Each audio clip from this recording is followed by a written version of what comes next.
All right, welcome back to another show of Let the Journey Begin. I am filling in for Jason Waller. My name is Alex Mesci, the executive director, and alongside me, the beautiful founder, Hilary Roberts. Hello, everyone. How are you doing?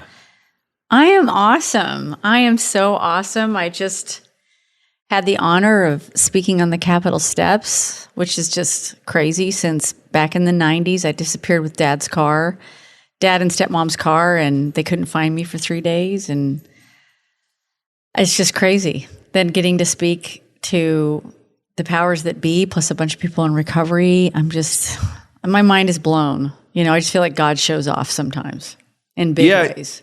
You seem to have this kind of cool arc of retribution this year between the Colorado Rockies national anthem to now this. I mean, this is now the second time the Rockies thing was a little different because you had been approached or asked and something happened, right?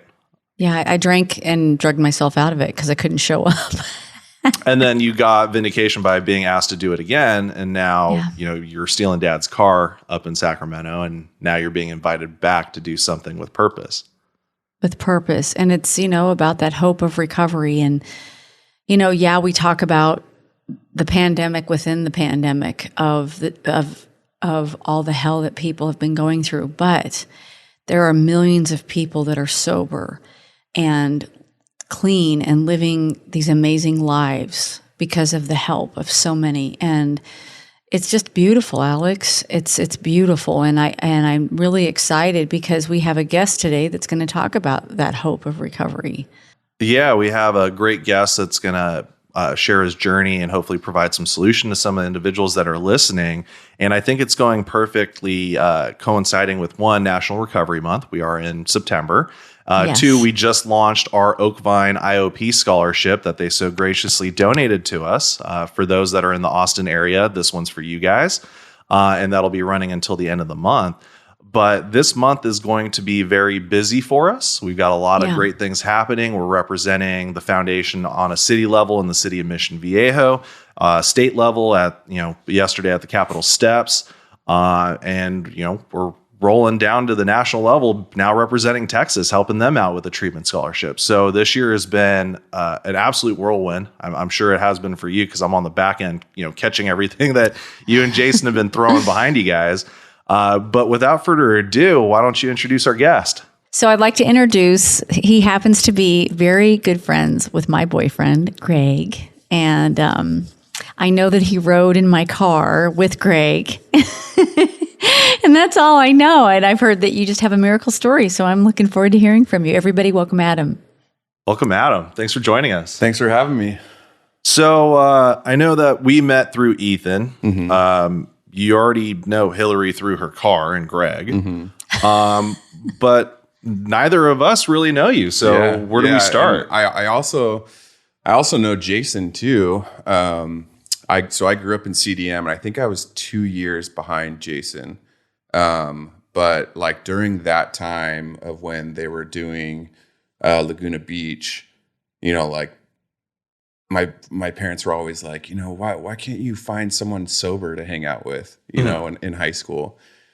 And my whole thing was like, I don't know anyone sober, like everyone's doing what I'm doing. And at that point, I was off to the races in my addiction. But, I remember going to parties and Jason and his crew would be there, and you'd have to like sign a waiver from MTV to like get into the party, And I'm like, I don't know if I want to end up on TV. And of course I did it anyways to get into the party. But, I remember that whole, scenario, and everyone's like an addiction. And I know he's sober now, but, I went to a paddle out, and he was there too for a kid who overdosed. And this was within the last 4 or 5 months, and it's like really in our town in Orange County, it's like really black and white. It's like you either get sober or you don't. And there's like not a lot of in between. And the guys who don't like either die, end up in prison or like jails, institutions, or death, and that's like a lot of the story for, my friends. And I know he's dealt with the same thing, you know? Yeah. And you bring up something interesting that I just want to touch on to get your perspective. So you and I, we grew up locally together. I grew up in Mission Viejo, you in Corona Del Mar. And, granted, I had friends growing up that got into some stuff. I would say that the people that I was around were more into, marijuana and drinking. Whereas my friends I had a couple friends that went to Corona Del Mar, and they were into some more of the illicit, harder stuff, kind of like the Santa Margarita kids, you know.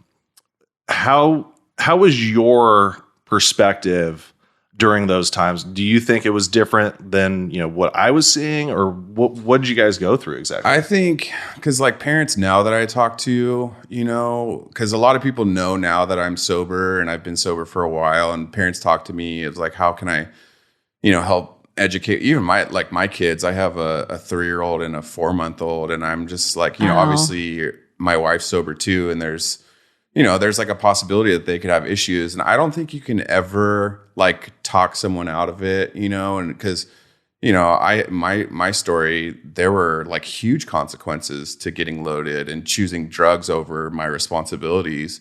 And I just always I want my girls to know that if they ever do have an issue, like this is where you go, this is like where you can get help.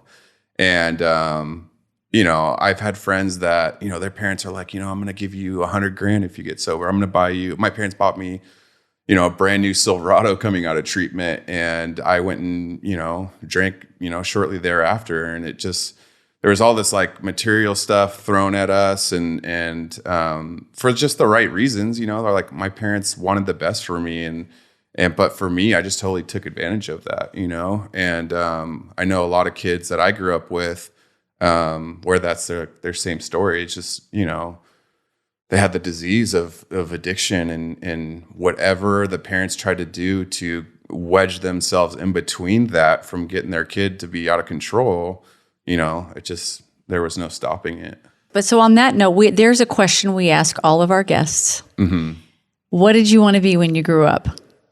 I'm like the biggest Michael Jordan fan you've ever met. My daughter, her middle name is Jordan. Oh my God.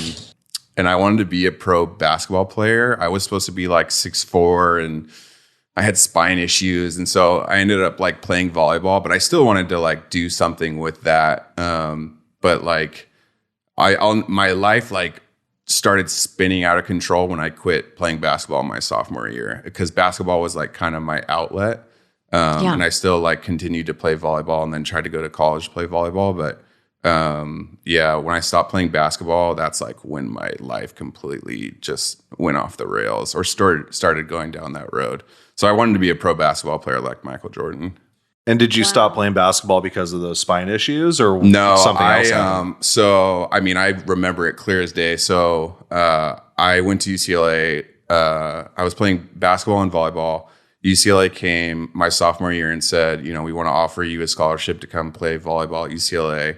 And all my volleyball friends were like partying at like, as soon as it hit like 2:50 or 3 o'clock, they were going home to party. And I was going to play basketball from 3 to 5 or 3 to 6. And I'm starting to like drink and do drugs and stuff. And in my head, I'm like, basketball is getting in the way of me partying. So like, what's the logical solution to this problem? And I just like, my coach like spent all summer like teaching me how to shoot and dribble, and like spent all this one-on-one time with me. And I just like walked up to him at tryouts, and I was like, hey, I'm like not playing basketball anymore. And in my mind, there was no like, it was just like, I want to drink and party now because all my friends are drinking at 3 o'clock. And there was just no like barrier for me to like stop doing that. I wanted to do that. And so, I just quit basketball. And then I thought, volleyball was going to be it. And I was going to drink and party with these guys. And then my life started spiraling out of control. So after quitting basketball and kind of, I don't want to use the term kind of throwing away the dream of being the next Jordan, but to me, it sounds like you got caught up in some high school FOMO action. You saw all your friends, they were having fun, they were doing your thing. Meanwhile, you're busting on the court, learning how to shoot and dribble and all these things with your coach one-on-one, which it's unfortunate. All the time invested kind of, didn't turn into anything, but looking back now, do you think you made the right decision? It's weird. So I went to UCLA, and I had this coach there that, like, ever since sophomore year, he was like recruiting me and all this stuff. And him and I had like a really, really close relationship. And then I got to UCLA and just like was academically ineligible right off the bat. Like, I was always getting in trouble, always causing a ruckus in the dorms. And then they ended up that after that first year, they ended up kicking me off the team, and I went to treatment, and they told me like I needed to get help, and I ended up getting sober and then coming back to school 4 years later. But I series through my amends, I go to make amends to him. And when I went back to UCLA, I started like a collegiate recovery program that's still going on today. And it actually has helped like a lot of people. But when I went and made amends to him, he said, I would have rather you had this issue, this addiction issue, and gotten sober, and now you're helping people, rather than you have this like star volleyball career. Wow. Which was like, I was in tears. I didn't cry in front of him, but after, like I went home and cried, and I just was like, it was very overwhelming, because like the experience after that, like helping all these people at UCLA get sober, I think that is like, and that's, still going on today. It's like hundreds of people have gone through that program. I think that is more valuable than like just playing sports at UCLA. So going back to where, what was your moment of clarity? Like, what was that time that when you're like, I have got to stop this? It was, I feel like every day. My last run, I was in Dallas. I just finished sober living at Chico's place, Gas and House. And I got an apartment on my own, and I'd relapsed. And every day it was like, okay, I'm going to stop today. But I literally couldn't. I was like drinking and doing drugs against my own will. I couldn't stop ever. And my dad, we would talk here and there, but I was literally like trying to hide what I was doing. And everything was so out of control. And one day I just said like, hey, I'm going to move home. And I was going to stop drinking that day. But of course I drank on the airplane. I got to Houston, I drank there. And then I was drinking on the airplane here to Orange County. And I was like drinking so much that I like couldn't get any more drunk than I was, and God really just like struck me sober. And I was like, 175 pounds. I'm like 6'2", and I was paper thin. I was just gross. I hadn't showered in God knows how long. And I'll never forget, I was walking through John Wayne, and I just realized like I had pretty much lost everything. I had like a little bit of money in the bank account, but that was going out the door. I had like a little Metro PCS slider phone, didn't have a card. Obviously I kept thinking about like, I'm a kid from Orange County. My parents literally had given me every opportunity to succeed, and I just blew it all, like all of it. And I was just so tired of doing that. And at that time, like a month prior, I had a really close friend of mine die. And it was just, I had this moment of clarity where I was like, if I don't turn my life around like right now, and at that point, my dad was like picking me up from the airport and taking me straight to a meeting. I was going to die. I was going to end up like my buddy. And in my mind, what I was doing at the moment was way worse than my buddy. So I was like, dude, if my buddy died, like there's a very, very good chance I'm going to die. And that was like, that was a very real, I guess, realization for me. And I still believe that to the day. Like if I go back out, I'm going to end up like one of my buddies who have died. And just for my own context, you were mentioning drinking. What else were you doing other than drinking? I was doing everything. I was doing a lot of coke. Xanax was my big thing. I was really into pills, smoking weed. But at that time, I was like drinking, doing coke, and doing a lot of pills. Yeah. Gotcha.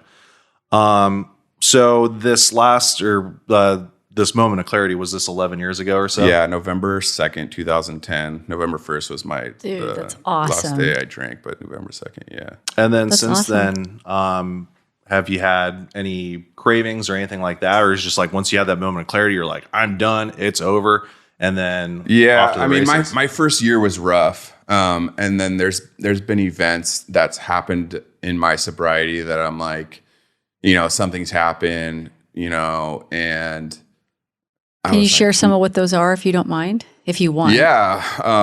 So our people can hear it, because it helps. Yeah. When people are like, I'm struggling with this. Oh my gosh, she can do it. I can do it. Yeah.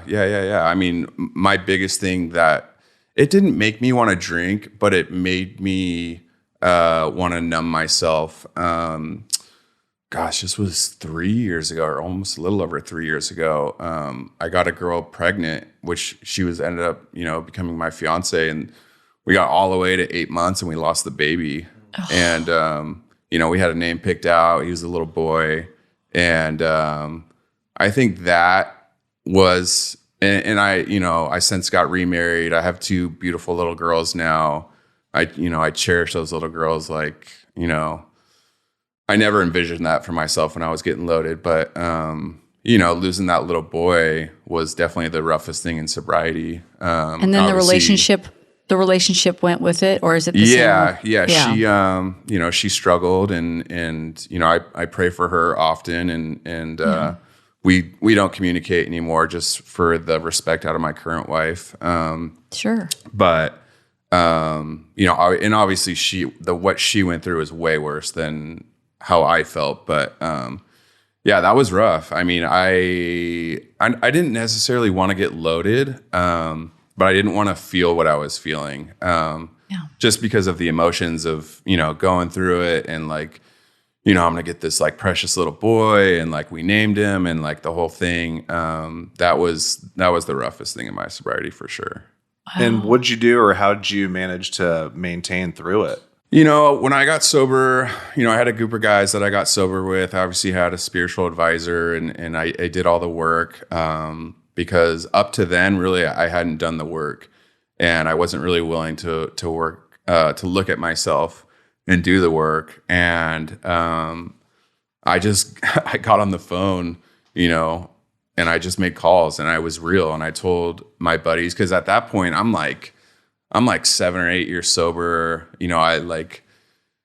I feel like I've kind of got it. I don't really struggle with the thought of like temptation or using or anything like that. So there's like a little bit of pride, but I had my fence, my white picket fence of guys that like I called like right away. And there's like, tons of guys I knew that went through a very similar situation, and they all like came to my aid. They were like, dude, I went through this exact same thing.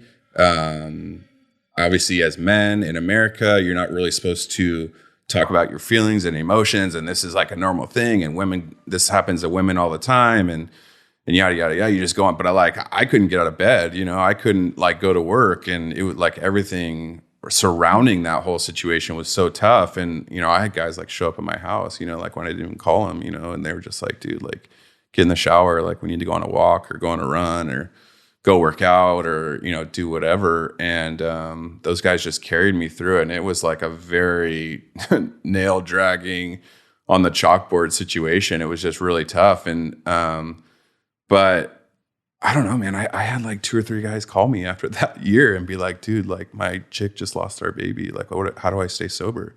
Cause they know that's what I went through. And then I was just like, dude, this is what I did.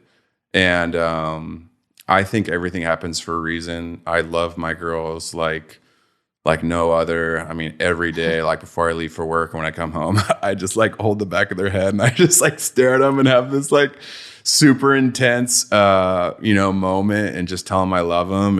And so I don't know. It's like, I think about that little guy all the time. I pray for her, obviously, that she can find peace in what she's doing, but I think everything happens for a reason, and I've been able to help people because of what I went through. Wow. Yeah, I mean that story, it's much more powerful than I think this podcast in terms of the concept. But to that point, I feel like that's why we bring in guests from all different walks that have gone through every possible situation that we can find, right? Sure. For that exact purpose, the solution being able to relate it to somebody else that may be going through the same thing. Sure. In this case, there may be somebody out there that's listening to you that Sure. doesn't even know you. They could be on the other side of the world that you could be helping right now. Oh, and yeah.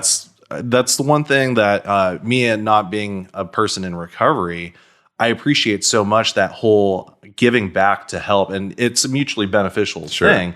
But the community of recovery is so powerful. And the stuff that I've seen people go through that they bounce back from without having a slip or a relapse because of, that close circle of 3 or 4 guys, for us being the guy perspective, or I'm sure Hilary gets it from the lady side too. You got those 3 or 4 individuals that have your back through thick and thin. They may have been people that you got sober with, or maybe went through something with, or what have you. But now everybody is on the other side of it, stronger together, with that sense of community and support, where you can literally get through anything. Like loss of a child. I mean, so I work in treatment now. And so obviously I just being sober, you meet a lot of sober people, or people who are trying to get sober and then treatment. But loss of a child, especially for women, is a huge part of like people's stories when they're in addiction. Whether, they went through what I went through with like the miscarriage, or they are, lost a living, breathing child. It's a huge part of people's stories. And a lot of people don't talk about it, or feel like they can't talk about it because of, whatever reason. And, I see it all the time. And I just, if people want to hear or want to know, it's like, I'm up for talking about it and what I did to stay sober. But yeah, it's a very hard subject to talk about. But I do want to also give you a shout out, because me being a woman in sobriety and in recovery, I know when I've had rough times, I go back to the simple things. And it's about putting my ego out of the way and reaching out to others. And that's exactly, and the others also sometimes come reach out to you when you can't. And so that's a beautiful thing. And I'm really glad that you're able to have that. That's why they call it support. A support system. But tell us more about how you're using your work. Yeah. So I get contacted sometimes, and I don't do as much as I used to do, obviously, when I was there. But how did it start? Okay, let's go back. Yeah. So so I went back to school in 2012. And I got there, and I remember it like it was yesterday, but got there. I had an apartment like right where the fraternities were, and it was just very real to me that I wasn't going to be able to stay sober. It was like very apparent to me that I wasn't going to be able to stay sober. I didn't really. It was like all my friends were here in Orange County. I didn't really know anyone in LA. I know there was a bunch of meetings, but I didn't really have the willingness to like go out and meet people. And like, it's kind of like getting sober all over again. You don't know anybody and you got to put your hand out. And I just didn't really have that willingness. And I remember it was like first or second night I was in my apartment, and I'm laying there sleeping, and it's like, 1 or 2 a.m. and everyone's like 0 weeks. So everyone's just there and they're just partying on my street, just like raging. And, I'm like half asleep, and I hear this girl. She's getting arrested by the cops. She's belligerent drunk, and she's she's like fighting with the cop, like verbally. And she's like, you don't know me. You don't know my parents. Like, they're gonna talk to your boss, and you better let me go. And then, I'm like half asleep listening to this girl, and then the conversation changes, like, please let me go. I'm so sorry. I'll never do this again. Please, my parents are going to kill me. And I was just like, that's me. You know what I mean? That's going to be me. If I decide to drink and go back out and blow this whole opportunity of me going back to school, that's going to be me. And I actually like called my mom, and she put me into contact with people. And this is actually how I met Jason. And at that time, there was like a lot of like problems within the UC system was like recognizing that there was problems with addiction and drugs, and like, kids like wandering onto the freeway and getting hit and all this just different stuff. So they were like, we're going to give each UC system like $15,000 to help them start this collegiate recovery program. It was like this big movement that like Texas Tech was doing, and like all these other schools were doing. And I somehow like it was like me and 2 other people who were we had like 2 and 3 years sobriety, and we knew that there were sober people on campus, but we just didn't know how to find each other. And somehow like the 3 of us got connected, and then we got connected to this psychologist. Her name was Colby Moss, and she was kind of head of like the addiction department in the sociology part. And they were just like, here we go. You guys are going to start like a little meeting, and there was like a meeting every day at 12 o'clock. And so it just started out as like a meeting, and we all met every day, and then like each other person brought another person, and then it grew to 10, and then it grew to 20, and then it grew to 30. And, by the time I left, they had given us a space on campus. We were like going to like addiction conferences. We were like networking with like treatment centers, and what started happening was someone would get involved with like drugs and alcohol, and they'd get in trouble, and they would have to go see the dean. And then the dean would call us, and they would try to send that kid to like our little group instead of kicking him out of school, and he'd try to get sober, or she'd try to get sober in our little group. And if that wasn't happening, we would like send them off to treatment, and I have this little group me that I'm still a part of, and there's like 170, 180 people in there. With people who have like gone through the program, which is insane. And I think it's just been huge. College is like such a tough time, and some people, experiment or have issues and need somewhere to go. They need some place they can talk to with kids who are experiencing what they were experiencing. So you mentioned that all the UCs got this $15,000 grant, let's call it, to start this thing. Do you know of any other UCs that have had this all of success? them have now. Actually, right before coronavirus, I was trying to help UC Irvine start one. I found 3 kids, and they were like, they had the money, they had the space, they had the whole, it was like branding, everything was like ready to go, and then coronavirus hit and they shut the whole thing down. But yeah, UCSB has one, UC San Diego has one, Berkeley has one that's really good. I think UC Davis has one, but yeah, they all have them. UC Riverside has one. That's awesome. I mean, I went to UC Irvine, and I didn't know of any substance abuse things. I mean, granted, I was playing baseball, and Balboa was like our party central. And I was on academic probation my first quarter because I had no idea what I was stepping into, But it's nice to hear that the UC schools are providing some support. Yeah. I know USC has the Haven, which is like a formal program on campus. Yeah. But that's awesome. I mean, you and 2 guys grew a thing into a 170 person group chat. That's huge. Yeah, it was a lot of fun. So, I mean, switching gears, you're a parent. You went to college. I got one question that I was wondering since the beginning of the show. You mentioned that your parents were throwing a Chevy Silverado at you when you got out of treatment. Sounds like, you came from a very well-to-do family, and you said you had all the opportunities growing up in Orange County, especially. For your kids, how do you see things going differently? I mean, do you see yourself trying to incentivize with material things, or are you going to go more educational heavy? No, it's a tough subject. I think for me, just realizing how I was, so like how I was as a kid, I was super irritable. I was very uncomfortable in my own skin. Anything that you gave me, like I was super into shoes. That's why I was like super into Michael Jordan.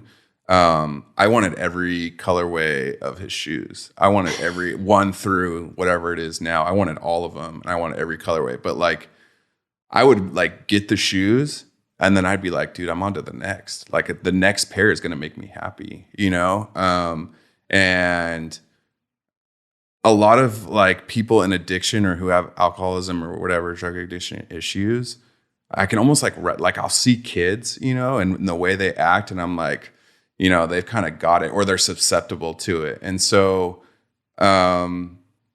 I don't know. I think with my kids, I'm just going to watch it. I'm right from the start, I'm going to let them know like, hey, like mommy and daddy are sober. And that's what my dad did. My dad, my grandpa, and a lot of my family members were like serious alcoholics, and he warned me like and I knew. I kind of Did he get sober? So they were sober? No. My grandpa pretty much, he got sober literally right before he passed. His liver kind of shot out on him. Yeah. But I kind of knew like from like 15, 16, you know, because I just knew I was like very irritable, very uncomfortable, kind of socially awkward. And the first time I drank, I was like, I want to feel like this every day for the rest of my life. Like, this is how I want to feel, like, naturally. I want to be comfortable. I want to be loose. I want to be able to talk to people. I want to be funny. I want to just be lucid. I want to just kind of like come and go. And, but I was like, you can't do that and have a job and have a family. You can't be drunk all day. But I was like, I wish I felt like this all the time, you know? So I don't know. I'm just going to be educational with my kids and tell them, you know, like, you're very susceptible to addiction. You can all like my whole thing. I think this is the main reason. Obviously, I have a spiritual connection with my higher power, but I've always been able to be honest with my spiritual advisor, like always, no matter 100%. And that's what I tell like a lot of people is if you're going to do it and you're going to do the work and you're going to get sober, find someone that you can be honest with, like on your ugliest days. Find someone that you can be honest with. And that's very hard to find, you know, but I found some. I've had that guy since my first year sober. I've called him. He was the first dude I called, you know, when whether stuff is really good or whether stuff is really bad, he's the first dude I call. So that's really good. So so that would be part of. We always ask people like how do they maintain and what do they do to keep that foundation? And so definitely staying in touch with their spiritual advisor, always telling the truth, like not keeping secrets. Always. What are some of the other things? Because, you know, even though you have this amazing marriage now and you have your kids, it's a lot of responsibility, you know? And so what do you do to maintain all that? And to keep the solution at the forefront? Self-care is huge. Sleep is obviously a sacred thing of mine. Really, that's the only thing that I get completely off balance with. I travel a lot for work, and sleep is huge for me. And I always tell my wife, like, I just need one day of the week where, like, I went to bed last night at like 8:30. I slept from like 8:30 to 6:30, and yay, I love that. Sleep is huge for me. But I also think like recognizing what is it that you need, because it's different for everybody. You know, some people need to work out, some people need to sleep, some people need to eat right. Sleep is for me. If I can get sleep, I'm like the most powerful person I know. You know, I can knock everything out. I'm the same. Staying connected. I went this weekend. We did like a little family trip with the guys that I got sober with. They all have kids. We did a trip to Palm Springs for the weekend. So just stuff like that, just staying connected and sleep for me. I think you've already given us probably like 7 or 8 of them. But if you had to pick one, just one action for the day that our listeners can do right this instant that will instantly better their well-being, what would you recommend? I would say pick up the phone and call somebody. My spiritual advisor, he calls it the 1,000-pound phone, is like, when you're uncomfortable, when you're having a bad day, you're depressed or something, you got bad news or work's not going good, pick up the phone, call your spiritual advisor, check in with them. And then usually, you know, I call 3 other alcoholics and I just ask them, you know, how they're doing. And it's like by the first or second call, I'm feeling better. I'm outside of myself. I'm not thinking about myself. I'm thinking about somebody else. And then I'm, you know, back in the routine of whatever else I got to do that day. That's awesome. That's so awesome. Man, we thank you so much. Yeah, I mean, I had no idea of what you've been through. That's incredible. Yeah. Yeah. Last question. Where can people find you if they want to get in touch or connect with you? I am on Facebook and Instagram. Should I plug my... Yeah, plug it. Come on, boy. Plug it out. My Instagram's just like London. I have a black lab. I got him in rehab. He was a part of my treatment program. You can find me on Facebook, Adam Smith. That's going to be pretty hard to find, and then I work for a treatment center called California Prime Recovery. We're an aftercare facility in Orange County, California.